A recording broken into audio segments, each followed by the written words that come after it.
ভাবুন তো দুটি ক্লাসের সবচেয়ে শক্তিশালী স্টুডেন্ট যদি ঝগড়া করে পুরো স্কুল কাঁপে। ঠিক তেমনই হচ্ছে আমেরিকা আর ইরানের মধ্যে। আমেরিকা আর ইরানের ঝগড়া খুব একটি নতুন না, এটি অনেক পুরনো রাগের গল্প। একদিকে আমেরিকা বলে তুই কেন মিসাইল তৈরি করতেছিস, আর ইরান একদিকে বলে তুমি আমাদের মধ্যে নাক গলাও কেন।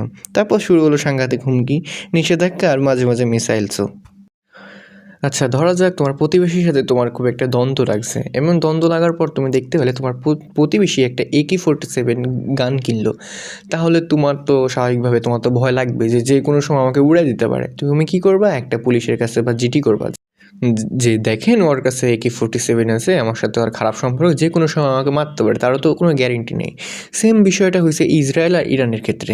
তো ইসরায়েল যখন ইরানকে আগে পোক মেরে রাখছে, কিন্তু ইরান যখন ডে বাই ডে ডেভেলপ করতেছে, মিসাইল করতেছে, পারমাণবিক বোমা করতেছে, তখন হচ্ছে ইসরায়েল তাকে দেখে ভয় পাচ্ছে এবং ইসরায়েলকে সাপোর্ট দিচ্ছে সম্পূর্ণভাবে আমেরিকা। কিন্তু সাপোর্ট দিতে দিতে আমেরিকা এখন প্রত্যক্ষভাবে জড়িত হয়ে গেছে ইরানের বিপক্ষে।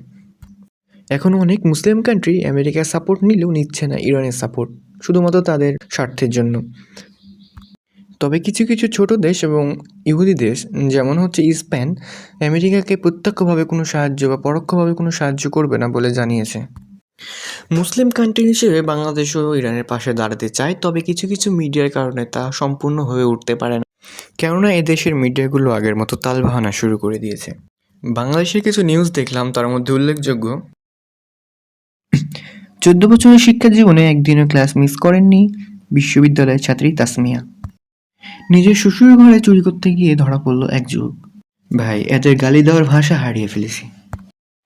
2 মোরগের পা ভাঙায় বিচার নিয়ে থানায় হাজির ভুক্তভোগী। ভাই, লাইক সিরিয়াসলি একটা জিনিস থিঙ্ক করার, একদিকে মুসলিমরা মরতেছে আর এদিকে এরা তালবাহানা শুরু করছে। মানে মিডিয়া কি কোনোদিনও ভালো হবে না? বাংলাদেশের মিডিয়া এরকম কেন?